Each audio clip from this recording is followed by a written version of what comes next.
ನಗುವಿನ ಹಿಂದೆ ಒಬ್ಬ ಚಿಂತಕನಿದ್ದ. ಸಲೀಂ ಕುಮಾರ್ ಅವರ ಬದುಕಿನ ಇನ್ನೊಂದು ಮುಖ. ನಮಸ್ಕಾರ ಸ್ನೇಹಿತರೆ. ಮಲಯಾಳಂ ಸಿನೆಮಾದಲ್ಲಿ ತಮ್ಮ ಅದ್ಭುತ ಹಾಸ್ಯ ಅಭಿನಯದ ಮೂಲಕ ಲಕ್ಷಾಂತರ ಜನರನ್ನು ನಗಿಸಿದ ನಟ ಸಲೀಂ ಕುಮಾರ್ ಅವರ ಹೆಸರು ಕೇಳಿದಾಗ ಮೊದಲು ನೆನಪಾಗುವುದು ಅವರ ಹಾಸ್ಯ ಪಾತ್ರಗಳು. ಆದರೆ ಅವರ ವ್ಯಕ್ತಿತ್ವದ ಇನ್ನೊಂದು ಮುಖ ಅನೇಕರಿಗೆ ತಿಳಿದಿರಲಿಲ್ಲ. ನಟನಾಗಿದ್ದ ಅವರು ಕೇವಲ ಜನರನ್ನು ರಂಜಿಸಿದ ಕಲಾವಿದರಲ್ಲ, ಜೀವನ, ಮರಣ, ಧರ್ಮ ಮತ್ತು ಮನುಷ್ಯನ ಅಸ್ತಿತ್ವದ ಬಗ್ಗೆ ಆಳವಾಗಿ ಚಿಂತಿಸುತ್ತಿದ್ದ ಒಬ್ಬ ಚಿಂತಕರೂ ಆಗಿದ್ದರು. ಇಂದಿನ ಈ ವಿಡಿಯೋದಲ್ಲಿ ನಗುವಿನ ಹಿಂದೆ ಅಡಗಿದ್ದ ಆ ಚಿಂತಕನ ಬದುಕಿನ ಬಗ್ಗೆ ಮಾತನಾಡೋಣ. ಮಿಮಿಕ್ರಿ ವೇದಿಕೆಯಿಂದ ತಮ್ಮ ಕಲಾ ಜೀವನ ಆರಂಭಿಸಿದ ಸಲೀಂ ಕುಮಾರ್ 1997ರಲ್ಲಿ ಬಿಡುಗಡೆಯಾದ ಇಷ್ಟಮಾನು ನೂರು ವಟ್ಟಂ ಚಿತ್ರದ ಮೂಲಕ ಸಿನೆಮಾ ಕ್ಷೇತ್ರಕ್ಕೆ ಕಾಲಿದ್ದರು. ನಂತರ ತೆಂಕಾಶಿ ಪಟ್ಟಣಂ ಚಿತ್ರದ ಯಶಸ್ಸು ಅವರನ್ನು ಜನಪ್ರಿಯತೆಯ ಶಿಖರಕ್ಕೆ ಕೊಂಡೊಯ್ಯಿತು. ತಮ್ಮ ವಿಶಿಷ್ಟ ಹಾಸ್ಯ ಶೈಲಿಯಿಂದ ಅವರು ಮಲಯಾಳಂ ಸಿನೆಮಾದ ಪ್ರಮುಖ ಹಾಸ್ಯ ನಟರಲ್ಲಿ ಒಬ್ಬರಾದರು. ಆದರೆ ಸಲೀಂ ಕುಮಾರ್ ಅವರ ಪ್ರತಿಭೆ ಕೇವಲ ಹಾಸ್ಯಕ್ಕೆ ಸೀಮಿತವಾಗಿರಲಿಲ್ಲ. ಆದ ಮಿಂದೆ ಮಗನ್ ಅಬೂ ಚಿತ್ರದಲ್ಲಿ ಅವರು ನೀಡಿದ ಗಂಭೀರ ಅಭಿನಯ ಪ್ರೇಕ್ಷಕರನ್ನು, ವಿಮರ್ಶಕರನ್ನು ಅಚ್ಚರಿಗೊಳಿಸಿತು. ಈ ಪಾತ್ರಕ್ಕಾಗಿ ಅವರು ರಾಷ್ಟ್ರ ಪ್ರಶಸ್ತಿಯನ್ನೂ ಪಡೆದರು. ನಟನಾಗಿ ಮಾತ್ರವಲ್ಲದೆ ಕಥೆಗಾರ, ಚಿತ್ರಕಥೆಗಾರ ಹಾಗೂ ನಿರ್ದೇಶಕರಾಗಿಯೂ ಅವರು ತಮ್ಮ ಛಾಪು ಮೂಡಿಸಿದ್ದರು. ಸಲೀಂ ಕುಮಾರ್ ಅವರ ಸಂದರ್ಶನಗಳನ್ನ ಕೇಳಿದವರು ಒಂದು ವಿಷಯವನ್ನ ಗಮನಿಸದೇ ಇರಲಾರರು.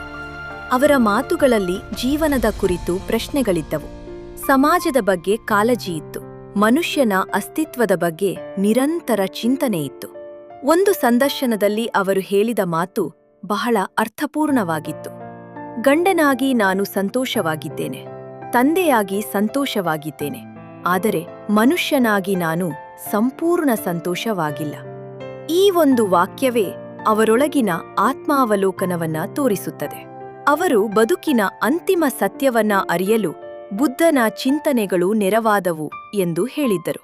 ಮನುಷ್ಯ ಎಷ್ಟೇ ಎಚ್ಚರಿಕೆಯಿಂದ ಬದುಕಿದರೂ ಎಲ್ಲರೂ ತಲುಪಬೇಕಾದ ಅಂತಿಮ ತಾಣ ಒಂದೇ. ಹಾಗಿದ್ದಾಗ ಅನಗತ್ಯ ಚಿಂತೆಗಳು ಏಕೆ ಎಂಬ ಪ್ರಶ್ನೆಯನ್ನ ಅವರು ಕೇಳುತ್ತಿದ್ದರು. ಈ ರೀತಿಯ ಚಿಂತನೆಗಳು ಅವರ ವ್ಯಕ್ತಿತ್ವದ ಆಳವನ್ನ ನಮಗೆ ಪರಿಚಯಿಸುತ್ತವೆ. ಖ್ಯಾತಿಯ ಉತ್ತುಂಗದಲ್ಲಿದ್ದಾಗಲೂ ಜನಪ್ರಿಯತೆಯೇ ಜೀವನದ ಅಂತಿಮ ಗುರಿಯಲ್ಲ ಎಂಬ ಅರಿವು ಸಲೀಂ ಕುಮಾರ್ ಅವರಲ್ಲಿತ್ತು. ಅವರು ಸಿನಿಮಾದಾಚೆಗಿನ ಬದುಕಿನ ಬಗ್ಗೆ ಯೋಚಿಸುತ್ತಿದ್ದರು, ಜೀವನದ ಅರ್ಥವನ್ನ ಹುಡುಕುತ್ತಿದ್ದರು ಮತ್ತು ತಮ್ಮ ಆಲೋಚನೆಗಳ ಮೂಲಕ ಅನೇಕರನ್ನ ಯೋಚಿಸುವಂತೆ ಮಾಡುತ್ತಿದ್ದರು. ಮಲಯಾಳಂ ಸಿನೆಮಾ ಅವರನ್ನ ಒಬ್ಬ ಅದ್ಭುತ ನಟನಾಗಿ ಸದಾ ನೆನಪಿಸಿಕೊಳ್ಳಲಿದೆ. ಆದರೆ ಅನೇಕ ಅಭಿಮಾನಿಗಳ ಮನಸ್ಸಿನಲ್ಲಿ ಅವರು ಕೇವಲ ಹಾಸ್ಯ ನಟನಲ್ಲ, ಬದುಕಿನ ಬಗ್ಗೆ ಪ್ರಶ್ನೆಗಳನ್ನ ಕೇಳಿದ ಒಬ್ಬ ಚಿಂತಕರಾಗಿಯೂ ಉಳಿಯಲಿದ್ದಾರೆ. ಸಲೀಂ ಕುಮಾರ್ ಅವರ ಪಾತ್ರಗಳು ಪರದೆಯ ಮೇಲೆ ಸದಾ ಬದುಕುತ್ತವೆ. ಅವರ ಚಿಂತನೆಗಳು ನಮ್ಮ ನೆನಪುಗಳಲ್ಲಿ ಜೀವಂತವಾಗಿರುತ್ತವೆ. ಈ ವಿಷಯವನ್ನ ಕನ್ನಡದ ಲೇಖಕ PM ಇಕ್ಬಾಲ್ ಕೈರಂಗಲ ಅವರು ತಮ್ಮ ಫೇಸ್ಬುಕ್ ಲೇಖನದಲ್ಲಿ ಹಂಚಿಕೊಂಡ ವಿಚಾರಗಳ ಆಧಾರದ ಮೇಲೆ ಸಿದ್ಧಪಡಿಸಲಾಗಿದೆ. ಈ ವಿಡಿಯೋ ನಿಮಗೆ ಇಷ್ಟವಾದರೆ ಲೈಕ್ ಮಾಡಿ, ಶೇರ್ ಮಾಡಿ ಮತ್ತು ಚಾನೆಲ್ ಸಬ್ಸ್ಕ್ರೈಬ್ ಮಾಡಲು ಮರೆಯಬೇಡಿ.